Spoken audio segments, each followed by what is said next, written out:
Hermanos, gracia y paz. Vamos a orar para empezar la escuela dominical en esta mañana. Yo voy a orar por ustedes.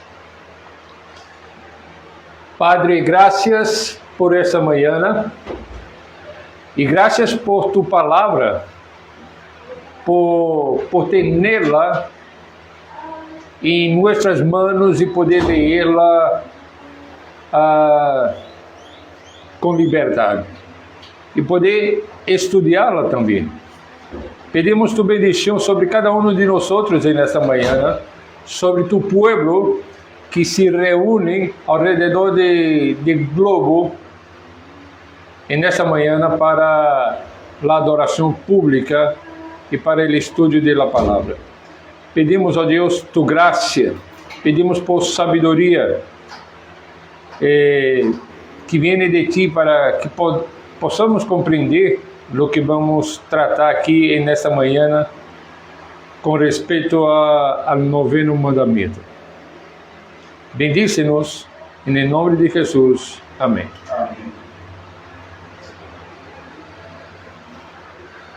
Os 10 mandamentos entregados por Deus a Moisés no monte Sinaí constituem o coração da lei moral de Deus e a base da relação pactual entre Deus e seu povo. Eu quero invitar-los a que abram suas Bíblias para que podamos ler Éxodo 20, versículo 19, que é a base de lo que vamos tratar nessa manhã quanto ao noveno mandamento, e vamos tratar da integridade da palavra. Éxodo 20, 16. No hablarás contra tu prójimo falso testemunho. Hermanos, creio que nós temos a consciência de que os 10 mandamentos, lejos de ser meras proibições arbitrárias, e hemos visto isto em cada um dos mandamentos visto hasta agora, não são proibições arbitrárias, são preceptos que revelam o caráter santo de Deus e estabelecem os princípios fundamentais para a vida justa e piedosa, tanto em relação com nosso Criador, como em relação a nosso prójimo.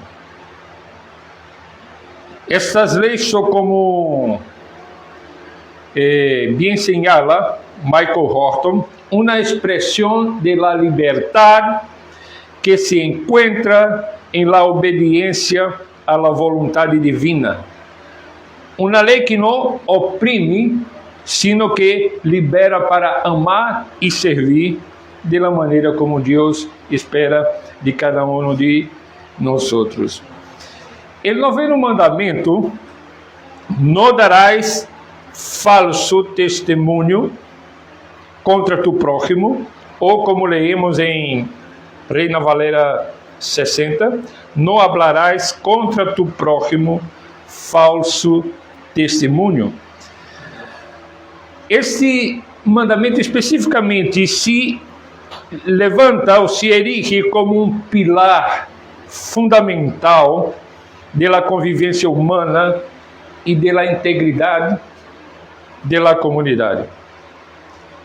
E mira, os comentaristas vão a dizer-nos que, aunque a formulação original desse mandamento se concentra ou se centra no contexto legal, seu alcance é muito mais amplo, abarcando toda forma de comunicação verbal e escrita. E da mesma maneira que hemos visto hasta o 8º mandamento, el punto no es la acción externa. Jesús siempre en sus enseñanzas vai poner este mandamento em uma amplitude muito maior e mais profunda. Vai conduzir-nos ao coração de cada um de nós outros. Esse mandamento nos chama a la integridade de la palavra, um conceito que vai mais allá de la simple abstenção de la mentira. O que esse mandamento exige de nós é uma veracidade radical que reflete a natureza mesma de Deus. Deus é santo, Deus é verdadeiro, Deus não pode mentir. Então, esse mandamento reflete essa natureza de Deus. Em uma era marcada por la desinformação, la polarização, la superficialidade em la comunicação, la relevância desse mandamento é mais apremiante que nunca, recordando-nos que a verdade não é uma opção, sino um imperativo divino que emana do caráter imutável de Deus, que é em si mesmo a verdade. Agora vamos a ver a fundamentação teológica, digamos, de este mandamento. Eu quero ler três textos aqui com vocês. Primeiro de ele, Tito capítulo 1, versículo 2. Uma pessoa, por favor, abre em Tito 1, 2. Outra pessoa em Hebreus 6, 18. E outra pessoa em Juan 17, 17. E eu vou ler 2 Coríntios, capítulo 2, capítulo 1, versículo 20. A primeira é Tito 1, 2. Tito 1, 2. Voy a leer.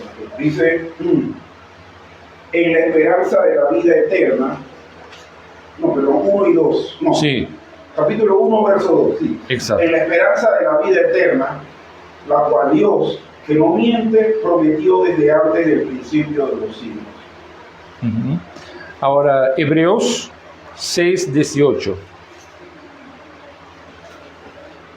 Hebreos 6, 18 dice así: para que por dos cosas inmutables, en las cuales es imposible que Dios mienta, tengamos un fortísimo consuelo lo que hemos acudido para asirnos de la esperanza puesta delante de nosotros.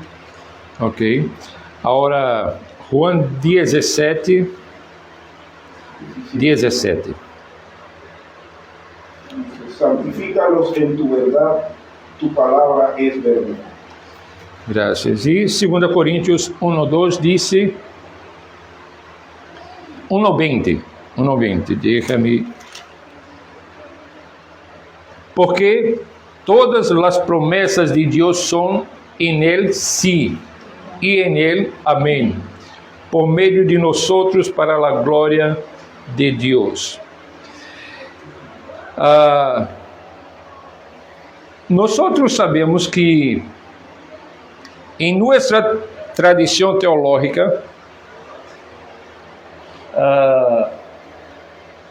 os teólogos han puesto su énfasis em la soberania de Deus e la autoridade de las Escrituras. E com isso, lo que querem os teólogos é proporcionar um marco robusto para compreender a profundidade do noveno mandamento. Em sua essência, a integridade da palavra se fundamenta em la natureza mesmo de Deus.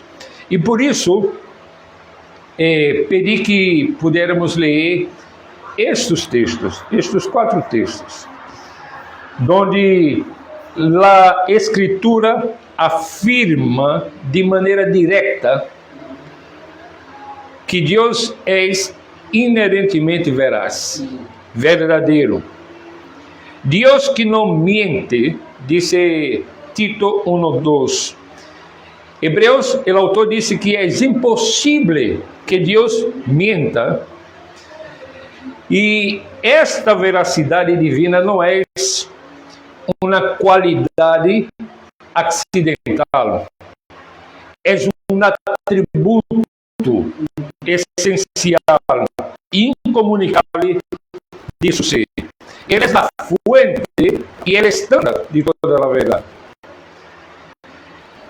E Juan, no capítulo 17, versículo 17, habla de la veracidade de la palavra. La palavra é verdade. E suas promessas, Pablo, hablando a los Coríntios, em sua segunda carta, disse que as promessas são sim e amém. Ou seja, estamos tratando este 9º mandamento exige uma compreensão deste tema, da autoridade da palavra de Deus, da autoridade das Escrituras.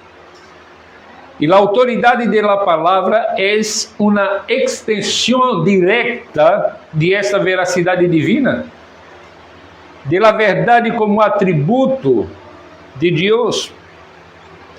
E como revelação inspirada por Deus, a Escritura é também inerrante e infalível. Ou seja, é a norma suprema para a fé e para a vida.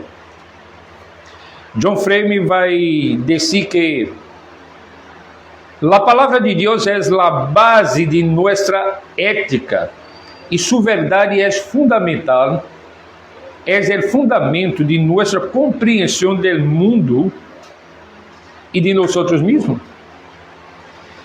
E mira que quando leemos a Confissão de Fé de Westminster, quando leemos o Catecismo Maior especificamente, esse catecismo aborda diretamente os mandamentos. E ao abordar o 9º mandamento, o catecismo vai a dizer que esse mandamento não só proíbe a mentira, sino que exige manter e promover a verdade entre os homens e a boa reputação de nosso prójimo, assim como a nossa própria. Irmão, o que quer dizer isso? Quer dizer que esta ensinança ou essa conclusão de los teólogos de Westminster refleja uma compreensão profunda de que a verdade é um valor intrínseco que deve ser ativamente defendido e promovido por el pueblo de Deus. Agora, o conceito de pacto também é central aqui em la compreensão desse mandamento. E é central em la teologia reformada e, además, ressalta aún mais a importância da fidelidade verbal. Mira, no pacto Deus estabelece sua relação com a humanidade e a fidelidade à palavra dada é um sello distintivo do caráter divino. Deus cumpre suas promessas e espera que seu povo, que ha entrado em pacto com ele, reflete a mesma fidelidade.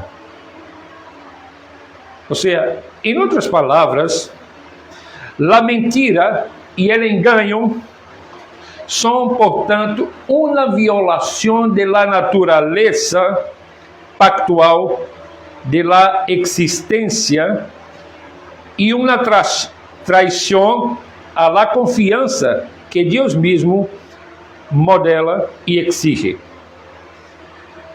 Então, vemos que dar um falso testemunho tem implicações profundas. A soberania de Deus implica que Ele é Senhor da totalidade da realidade. E sua verdade é a verdade última sobre todas as coisas. E negar essa verdade é distorcionar. Melhor, negar a verdade ou distorcioná-la é, em última instância, um intento de usurpar a soberania de Deus sobre a realidade e imponer uma narrativa falsa em lugar da sua. E para avançar nesse estúdio, quero dizer-lhe que nesse ponto que estamos tratando aqui, de pôr sobre a mesa alguns temas importantes, há que mencionar a doutrina de la Imago Dei. Isso é crucial também. Fuimos criados à la imagem e semelhança de Deus. E aunque essa imagem foi distorcionada por el pecado, em Cristo somos restaurados para reflejar su caráter, reflejar a veracidade de Deus em nosso hablar. Irmãos, isso é uma parte essencial de viver como portadores de la imagem de Deus. Buenos dias. La mentira é uma desfiguração de esta imagem, mientras que a verdade é uma restauração de la mesma. Estamos em el noveno mandamento, que diz: não darás falso testemunho. Não hablará. No hablará falso testimonio. Sim. Contra tu prójimo. Não hablarás contra tu prójimo falso testemunho. Pastor, Mira, diga. Una preguntita antes de proseguir. O sea, el mandamiento estrictamente dice: no hablarás contra tu prójimo falso testimonio. Sin embargo, en los resúmenes que hacen de los 10 mandamientos, en muchos sale solamente no mentirás. O sea, haciéndolo general, ¿no? Pero si uno se va al mismo mandamiento, uno nota que la prohibición de mentir se está como refiriendo hacia el prójimo. Ahora bien, ¿será que en los resúmenes de los 10 mandamientos se habla o se expresa realmente una aplicación general al hecho de no mentir? No, porque es una traducción, porque justamente cuando está haciendo referencia a la Reina Valera de 1980, sí. Porque si tú ves otras versiones te indica claramente: no digas mentiras en contra de tu prójimo. O sea, eso depende de la traducción que estamos usando. Sería... Y la popular es no mentirás, prácticamente es como más práctico y indica claramente la primera traducción de la primera frase. Sí, sí, es que a eso me refiero, ¿no? E a referência, quando diz aqui, não hablarás falso testemunho, a ideia é de um testemunho mentiroso. Ahora veja. En esta versión, Dios habló, dice: Como dice en esta? Dios habla hoy. Y veo ahí. No digas mentiras en perjuicio de tu prójimo. Sí, sí, exacto. Pastor, porque aún en el 10º mandamiento, que es no codiciarás la casa de tu prójimo, ni la mujer de tu prójimo, ni, o sea, y todo lo dice con respecto al prójimo, él lo resume o en las listas que uno ve por ahí, dice simplemente no codiciarás. Sí, sí. Son traducciones, ¿no? Versiones que buscan trabajar más con la idea central, sin especificar mucho.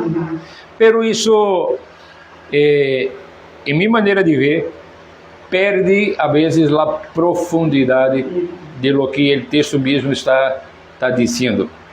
Mira. Ahora bien, pastor, y disculpe que lo interrumpa. Si uno lo ve bien, siempre que uno habla mentira va a ser contra el prójimo. O sea, no hay de otra, ¿no? O sea, que se sobreentiende también. Sí, exacto. Ahora, es necesario ver que los 10 mandamentos fueron dados para, digamos, ordenar la vida social del pueblo, de manera que pudiera reflejar la santidad de Dios. Ahora, el 9º mandamento se presenta en el decálogo, en el contexto de leyes que regulan las relaciones interpersonales.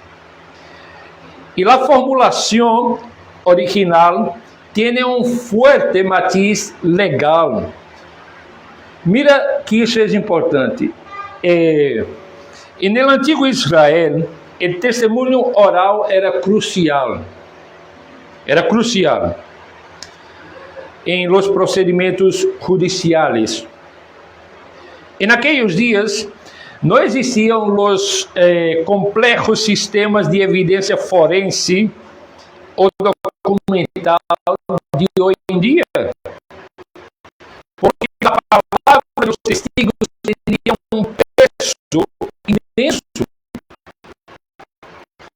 O falso testemunho podia levar à condenação injusta de um inocente à perda de propriedade, incluso a morte.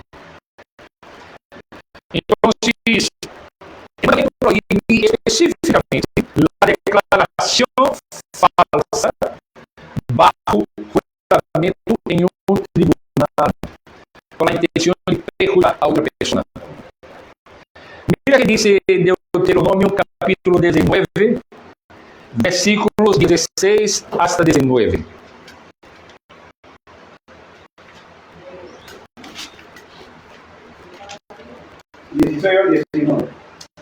Exacto. Deuteronomio 19, del 16 al 19. Exacto. Dice, cuando se levantare testigo falso contra alguno para testificar contra él, entonces los dos litigantes se presentarán delante de Jehová y delante de los sacerdotes y de los jueces que hubieren en aquellos días. Y los jueces inquirirán bien, y si aquel testigo resultare falso y hubiere acusado falsamente a su hermano, entonces haréis con él como él pensó hacer a su hermano, y quitarás el mal del medio de ti. Uhum. Mira, esse texto de Deuteronômio ilustra muito bem a seriedade de essa proibição, estabelecendo que se um testigo falso é descoberto, se aplicará a mesma pena que quem tentou infligir a acusada. Isso, irmãos, subraia a importância da justiça e da proteção de nós na sociedade israelita. E a demonstra, cara, mira que dice Éxodo 23, 1. Eu vou ler para vocês. Éxodo 23, 1. Não admitirás falso rumor, não te consertarás com el impío para ser testigo falso. O sea, había una preocupación de mostrar a seriedade de romper com este noveno mandamento. Pastor, Ahora, sí, diga. En castellano hay un dicho que dice que la mentira tiene patas cortas. Ajá. Así dice, ¿no? Sí. O sea, siempre me acuerdo de pelado me decían, no mientas porque la mentira tiene patas cortas. O sea, tarde o temprano me voy a enterar de la verdad. Entonces, cuando veo lo que leímos en Deuteronomio, o sea, es que me llama la atención que al final dice que si resultare falso el testimonio, entonces haréis a él como él pensó hacer a su hermano. Es decir, la mentira siempre al final va a estar en contra de uno mismo. Uno mismo va a ser el perjudicado final. Sí. Es lo que Salomão vai a dizer que a necessidade, tarde ou temprano, demonstra o que está no coração del necio. Sí. Então, a ideia é parecida com esta.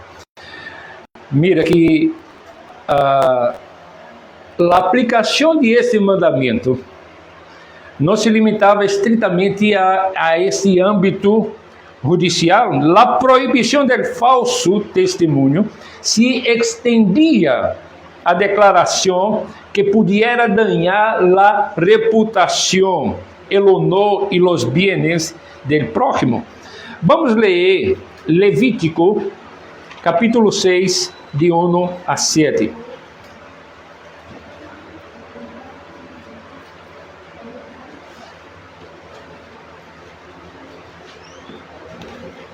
Capítulo 6, versículos de 1 a 7. Pode ler, César, por favor. Sí.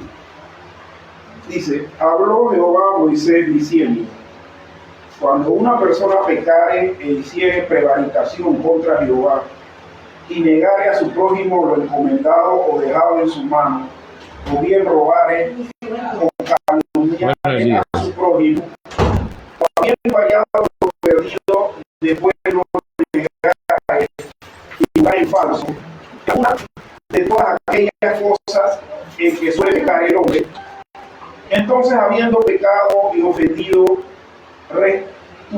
restituirá aquello que robó, o el daño de la calumnia, o el depósito que se le encomendó, o lo perdido que halló, o todo aquello sobre lo que hablado falsamente, lo restituirá por entero a quien pertenece, y añadirá a ello la quinta parte en el día de expiación. Y para expiación de su culpa traerá a Jehová un carnero sin defecto de los rebaños, conforme a tu estimación, y lo dará al sacerdote para la expiación. Y el sacerdote a la expiación muere delante de Jehová, y obtendrá perdón de cualquiera de todas las cosas en que suelo ofendido. Gracias. Mira, esse texto não está falando diretamente sobre o falso, não sobre falso testemunho, sim. Pero habla de abordar a restituição por engano e mentira em assuntos de propriedade, mostrando a preocupação divina com a veracidade em todas as interações. Agora, podemos ver também Provérbios capítulo 19, versículo 5.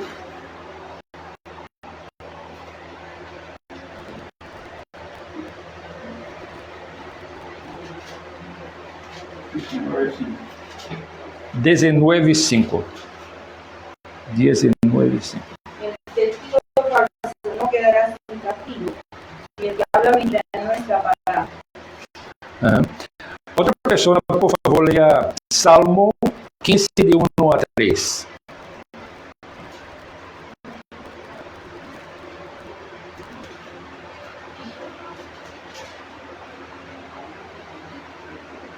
Salmo 15, de 1 a 3. Pode ler, Ana? Por favor.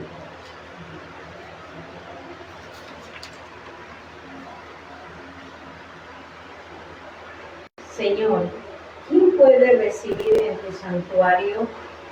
¿Quién puede habitar en tu santo monte? Solo el que vive sin tacha y practica la justicia, el que dice la verdad de todo corazón, el que no habla mal de nadie, el que no hace daño a su amigo ni ofende a su vecino. Gracias. ¿Qué es lo que tenemos en Proverbios 19:5? El texto habla de la condena divina a toda forma de falsedade. E em Salmo 15, de 1 a 3, descreve ao cidadão ideal do reino de Deus como aquele que habla verdade em seu coração e não calunia com sua língua, nem hace mal a seu prójimo, nem admite reproche alguno contra seu vecino. E isso, irmãos, demonstra que a veracidade era um requisito que para a piedade pessoal e para a integridade social. Não se trata de um mero, digamos, tecnicismo legal, pero sim mostra que a integridade da palavra é um requisito para o povo de Deus.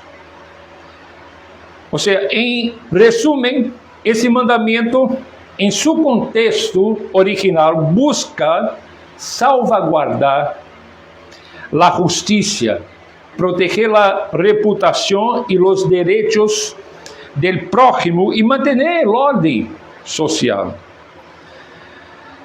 A mentira e o engano eram vistos como actos destrutivos que socavavam a confiança e a coesão da comunidade pactual. Então, o ponto é que a lei de Deus não só regulava o comportamento externo, sino que apontava a raiz do problema, a falta de integridade no coração que se manifesta em las palavras.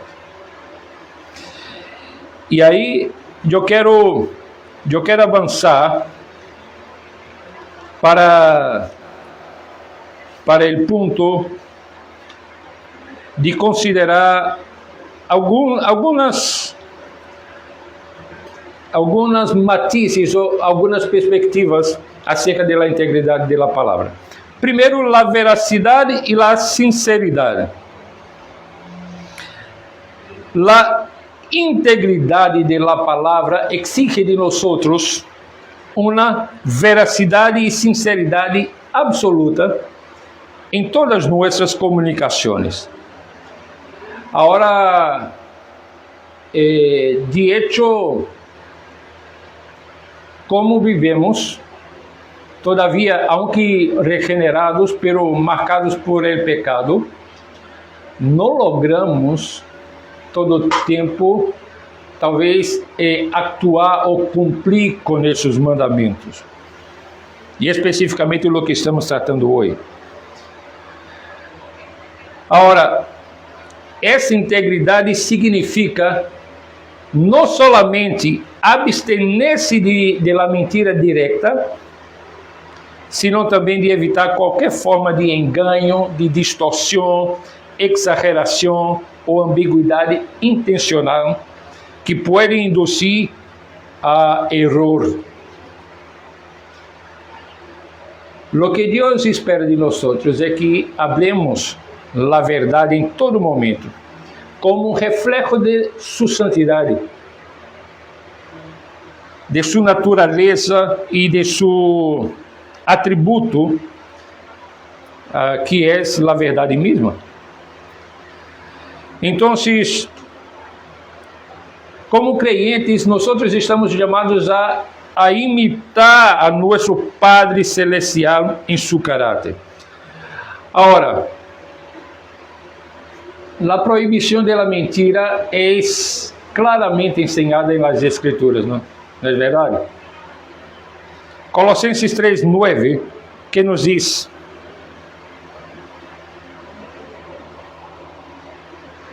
Colossenses 3:9.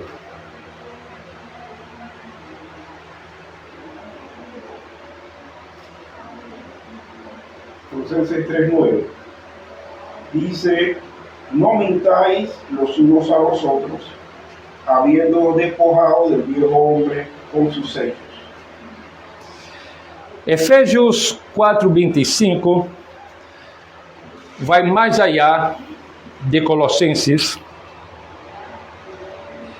vai mais allá de solo proibir a mentira, sino que exige a verdade. Dice, por lo cual, desechando a mentira, hablar verdade cada uno com seu prójimo, porque somos miembros los unos de los outros.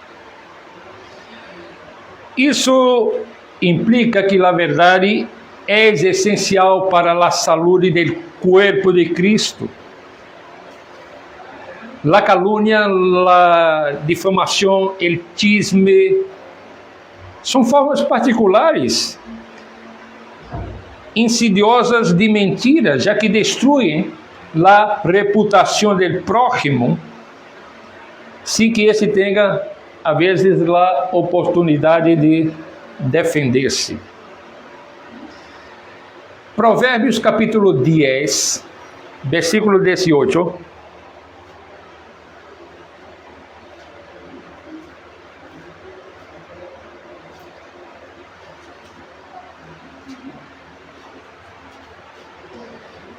Que nos ensina: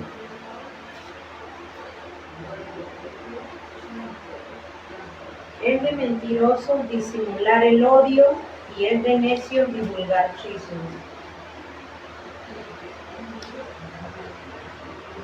Deixa-me ver a forma como temos também em la versão de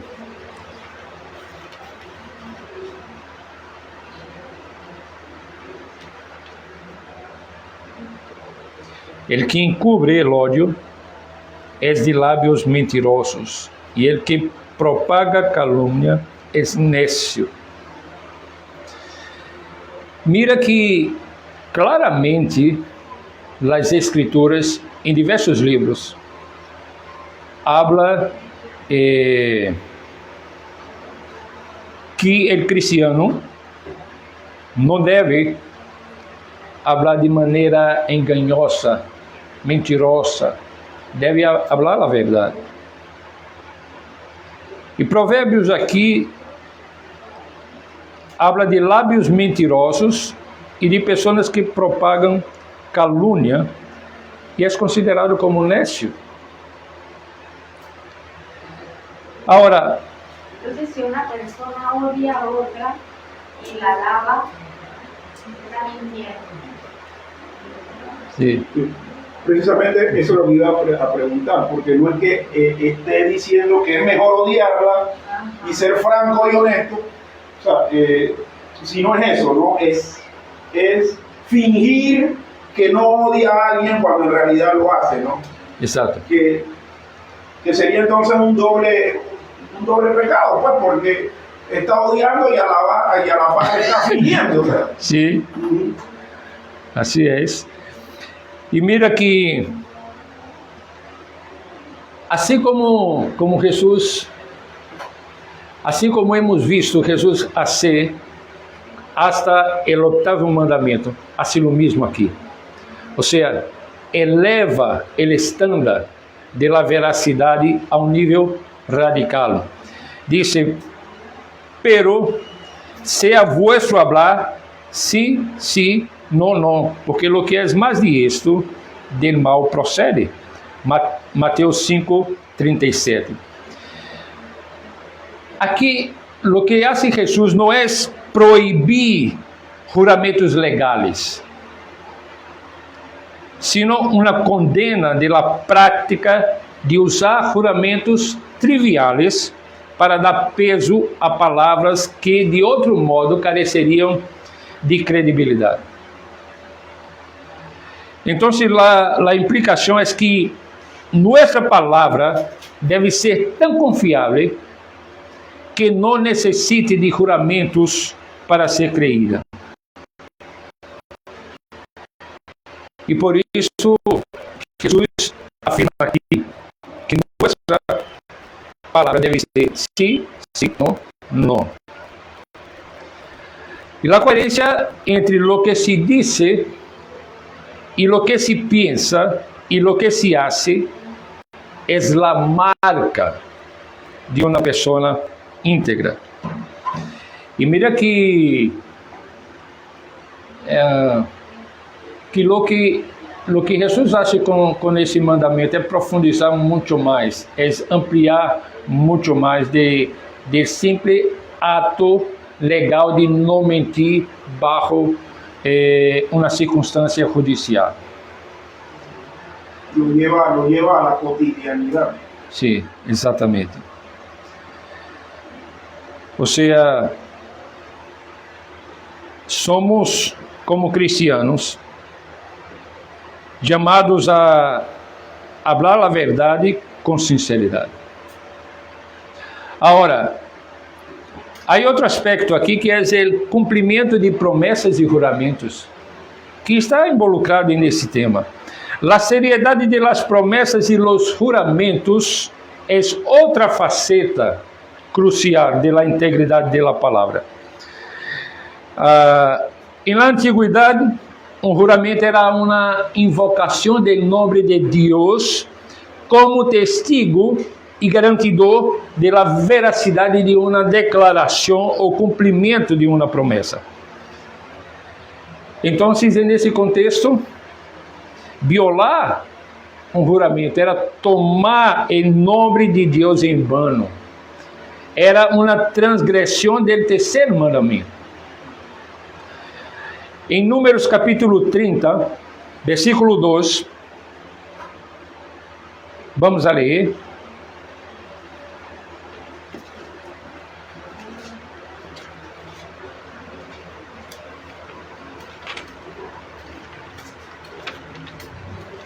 Números capítulo 30, versículo 2.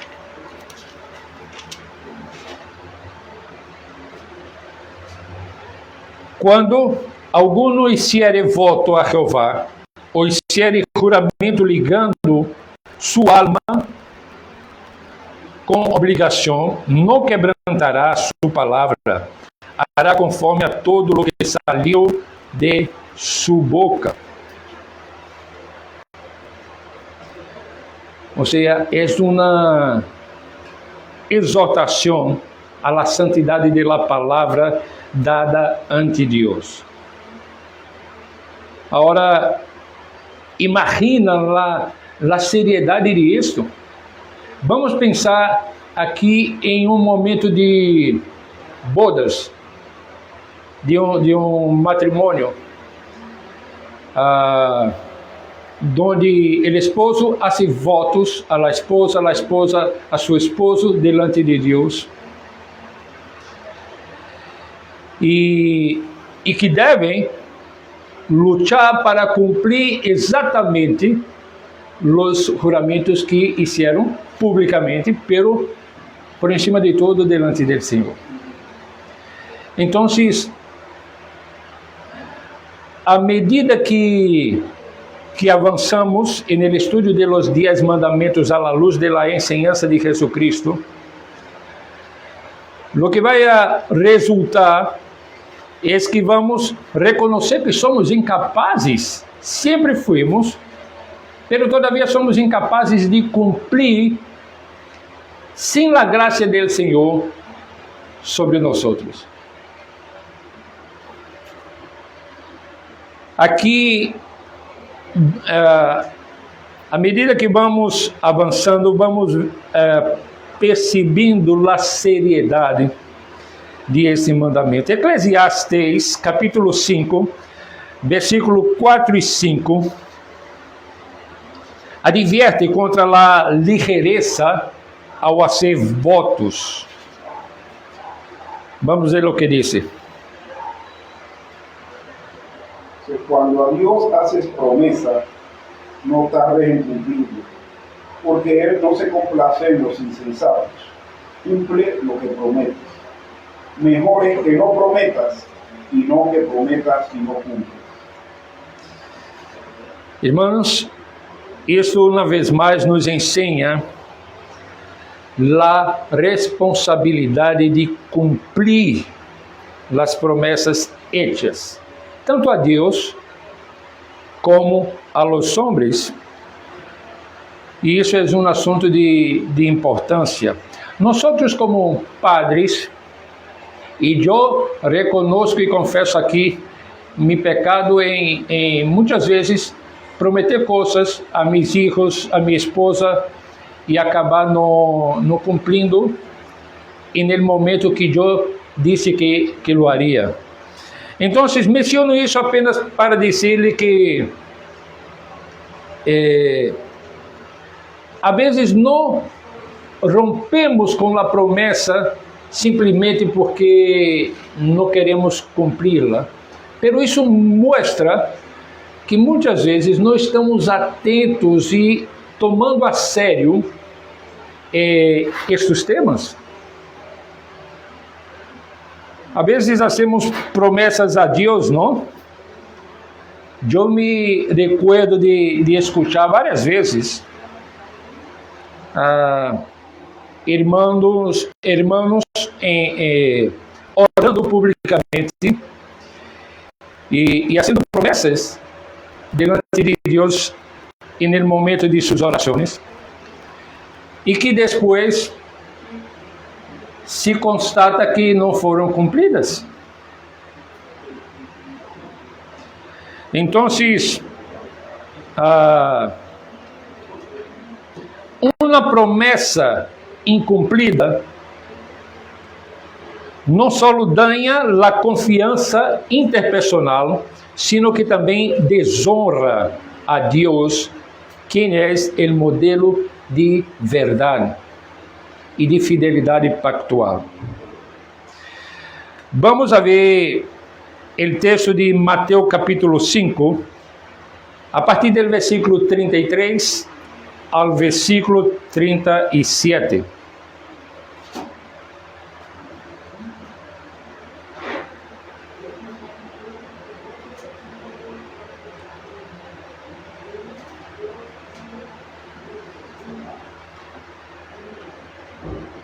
Dice, además habéis oído que fue dicho a los antiguos, no perjurarás, sino cumplirás al Señor tus juramentos.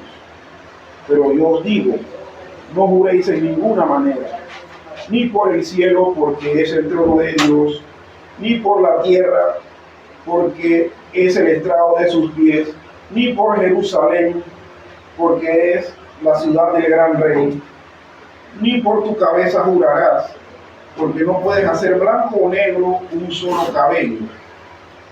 Pero sea vuestro hablar sí, sí, no, no, porque lo que es más de esto, de mal procede. Hermanos, mira quão sério e profundo é pensar em la amplitude do noveno mandamento à luz da enseñança de Jesus. Essa enseñança de Jesus, e nesse texto específico de Mateus, implica que a palavra do creyente deve ser tão sólida e confiável que não necessite de juramentos para ser validada. A integridade de nossas palavras deve ser tal que simples sim e não seja suficiente, reflejando a fidelidade inquebrantável de Deus. E aqui eu quero ir para os dois últimos pontos que têm que ver com o testemunho fiel. e tem que ver também com a integridade em la comunicação moderna. Primeiro, sobre o testemunho fiel.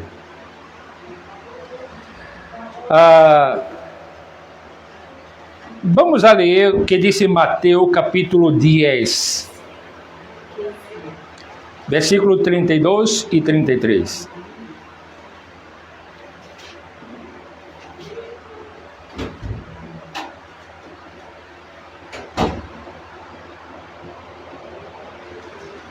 Mateus 10, 32 e 33.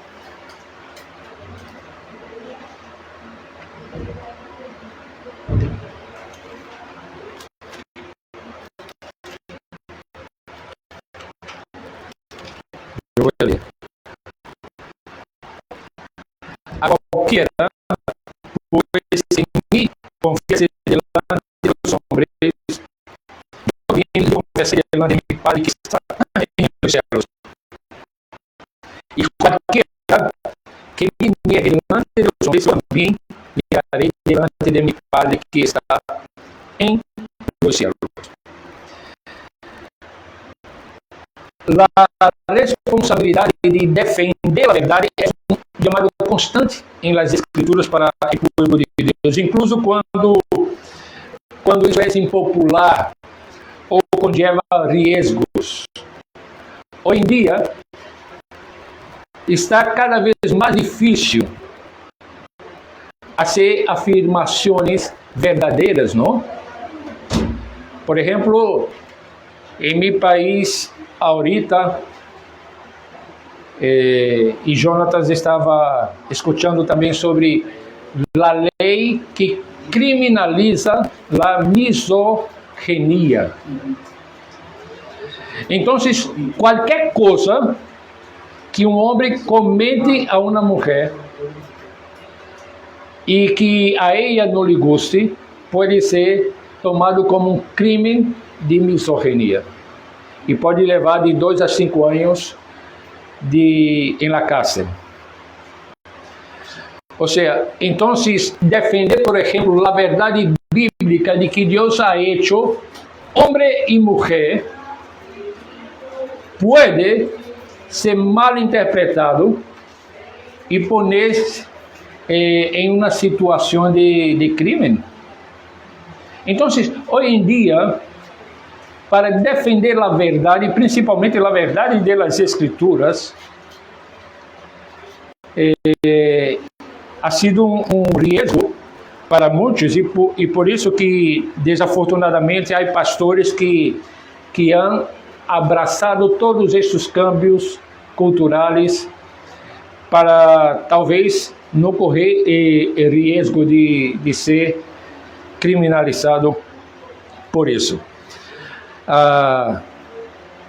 Jesus advertiu a seus discípulos aqui nesse texto de Mateus 10, 32 e 33. Confessar a Cristo implica falar a verdade sobre Ele e seu Evangelho, sem cobardia.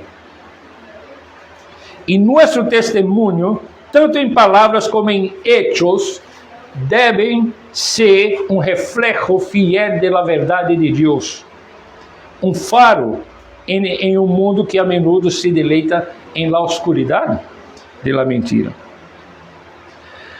Agora, eu disse que ia comentar sobre a integridade na comunicação moderna e aqui eu vou concluir esse estudo. Em la era digital, hemos visto uma transformação radical quanto à forma em que nos comunicamos, apresentando novos desafios para a integridade da palavra.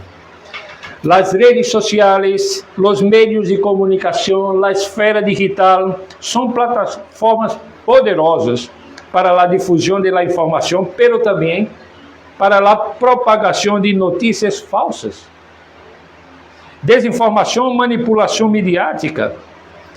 E como cristianos, temos a responsabilidade de ser discernidores verazes em nossa interação com a informação digital. Mira que isso é importante, irmãos. Isso implica não só abster-se de criar ou difundir mentiras, sino que também de verificar as fontes antes de compartilhar o conteúdo. Provérbios 14:15 nos recuerda: el simple todo lo cree, mas el avisado mira bem sus passos. Ou seja, quando tratamos de considerar a integridade na comunicação moderna, na era digital, a prudência e a verificação são virtudes cristianas essenciais. Às vezes compartilhamos informação que nos chegam sem verificar se de hecho as coisas são como dizem. E a propagação irreflexiva de rumores ou informações não verificadas em plataformas digitais pode causar dano incalculável à reputação das pessoas e à coesão social. Para mim, eu digo que desafortunadamente encontramos cristianos colaborando com a difamação de outras pessoas em las redes sociais quando compartilham coisas que danham a outras pessoas. Por exemplo, às vezes pessoas que tratam a los cristianos de tradição reformadas como hereges e propagam essas coisas. É uma vergonha para os cristianos de uma maneira general e difamam, porque muitos falam e fazem críticas sem conhecer, apenas estão dizendo o que escutaram de outros, não por haver investigado a teologia reformada, por haver estudado e discordar com uma boa base, pero dizem simplesmente porque sim, querem repetir o que outros estão publicando por aí. Pero o ponto aqui, irmãos, podíamos falar muito desse tema porque é muito complexo, pero o que quero poner sobre a mesa para nós aqui é que, como cristianos, devemos estar muito atentos, devemos ser prudentes, devemos verificar se o que estamos compartilhando nas redes sociais tem fundamento, são verdadeiras. E aunque que seja verdadeira, eu creio que na comunicação, na era digital, assim como fora das redes sociais, devemos perguntar-nos se o que vamos compartilhar glorifica a Deus ou não.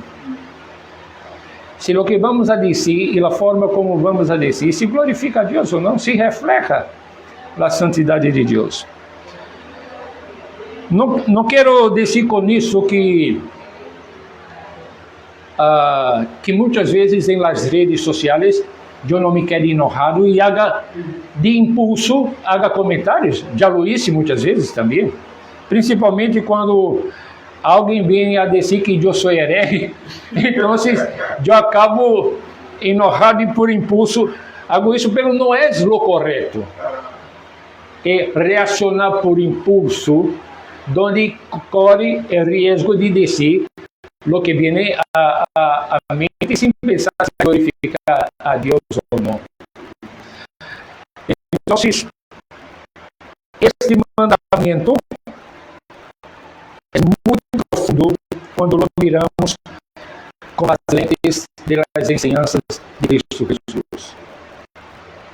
Irmãos, eu lhes confesso que estudar los 10 mandamientos a la luz de la enseñanza de Cristo, si los 10 mandamientos por sí solos ya nos muestran